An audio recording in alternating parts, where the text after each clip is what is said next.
Estamos en la librería La Mistral con Ana Santos, que es la ganadora del Premio Espasa de Ensayo 2025 con este libro, Sembrar Palabras. Ana Santos, enhorabuena y muchísimas gracias por atendernos. Pues muchísimas gracias por invitarme y me siento muy feliz de estar en vuestro programa. El propósito de este libro, Ana, es mostrarnos cómo a lo largo de la historia hubo mujeres que fueron capaces de aprender a leer, a escribir, a instruirse, a pesar de tenerlo todo en contra. ¿De dónde provenía ese empuje? Pues provenía de su inteligencia. Eran mujeres muy valientes, con una gran capacidad intelectual, con deseo de aprender. Tuvieron ese coraje y esas ganas de querer salir del papel que la sociedad en cada momento les había dado. Las mujeres éramos una amenaza. Nadie quería, ningún hombre quería que la mujer aprendiese, que la mujer supiera y que además ocupase un espacio propio que le estaba dando un poder social, un poder económico, un poder religioso, es decir, el poder de las ideas que van creando un relato a lo largo de la historia. Ana, tú arrancas tu investigación en el siglo XVI, al calor de la luz del Renacimiento, una luz que apenas alumbró a un puñado de mujeres. ¿Quiénes fueron esas privilegiadas? Las privilegiadas eran mujeres nobles, mujeres ricas, que podían acceder a la lectura no porque fuesen a colegios, sino porque en sus casas las formaban y porque podían disponer de bibliotecas. Y fueron también las monjas. Había mujeres que ingresaban en los conventos, como fueron Teresa de Jesús y Sor Juana Inés de la Cruz, e ingresaron para sentirse libres para poder escribir. En el caso de Teresa de Jesús, para poder reformar una orden. Fíjate qué osadía, siendo una mujer, reformar una orden religiosa, lo consiguió. Y Sor Juana Inés de la Cruz para poder aprender. Si avanzamos cronológicamente nos encontramos con la Ilustración, que supuso un cierto despertar social, cultural, científico. ¿Cómo lo aprovecharon esto las mujeres? La llegada de la Ilustración, la llegada de las ideas, trajo consigo una idea de progreso, de desarrollo, de deseo de vivir, también de disfrutar de la vida y de hacer sociedades mejores. Y claro, ¿y por qué no podían participar las mujeres educadas en este empeño de hacer avanzar una sociedad, ¿no? Siglo XIX, las mujeres ahí ya sí empiezan a reivindicar su voz artística, política. ¿Qué propició ese cambio? La cultura escrita, la cultura impresa fundamentalmente creció. A medida que las mujeres fueron pudiendo acceder a leer, pues pudieron también acceder a escribir. Y entonces las escritoras se multiplicaron. Todas no se atrevían a expresar lo que realmente sentían. Uno de los temas que ha sobrevolado toda la historia de la creación literaria femenina fue la necesidad de aceptación. Y eran muy despreciadas.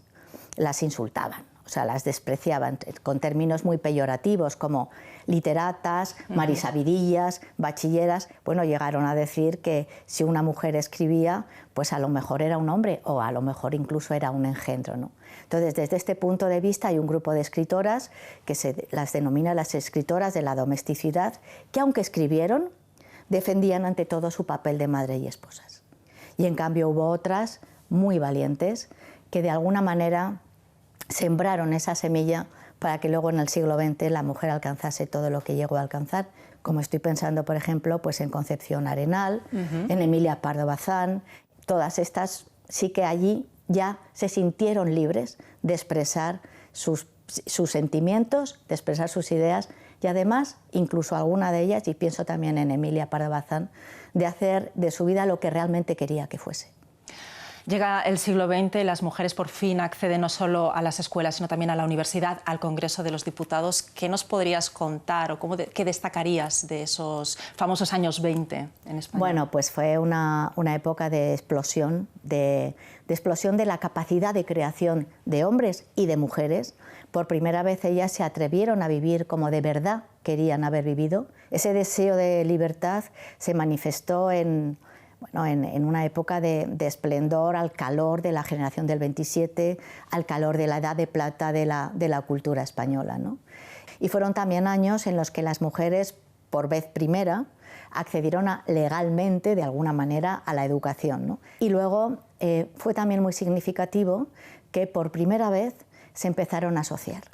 Se asociaron, por una parte, para aprender juntas, para ayudarse, para apoyarse, ¿no? Pero también se empezaron a asociar para querer participar políticamente, para reivindicar sus derechos, ¿no? Y surgieron asociaciones feministas. Parecía que el camino era irreversible ya, que estábamos cogiendo ritmo, pero llega la guerra civil, el franquismo. ¿Qué supuso ese apagón para las mujeres españolas? Pues mira, fue un mazazo para la sociedad española en general, esa pérdida de libertad, esa censura que hubo sobre todo lo que fue la creación literaria, censura que además llevó no solo a prohibir la publicación de libros, sino también incluso a la quema de libros, y las mujeres sufrieron especialmente. Porque en esta idea del nacionalcatolicismo la familia cristiana era uno de los pilares y por lo tanto las mujeres eran quienes debían mantener todo aquello, no solamente con su trabajo en la casa, sino también con su ejemplo de mujer abnegada, sacrificada, entregada a su familia y defensora de los valores de la patria, ¿no? Esto a muchas mujeres las llevó a vivir no solamente en una absoluta falta de libertad, sino fundamentalmente en una profunda infelicidad a lo largo de toda su vida. Me gustaría acabar esta entrevista volviendo a la dedicatoria de tu libro, en la que recuerdas a esas mujeres que lucharon, que consiguieron que nosotras hoy seamos un poquito más libres, y al mismo tiempo también haces una llamada a las nuevas generaciones. ¿Qué te gustaría que tuvieran en cuenta? Hay que saber, y las generaciones jóvenes deben saberlo, que cuando estalló la guerra civil, desde luego las mujeres, ni los hombres, pero nadie pensó que aquello que se había alcanzado se iba a perder, y se perdió. Y esto no ocurrió hace tanto tiempo, ¿no? Y ellas tienen que cuidar aquello para no perderlo. Ana Santos, un placer charlar contigo. Gracias por seguir sembrando palabras. Muchísimas gracias a vosotras por la entrevista.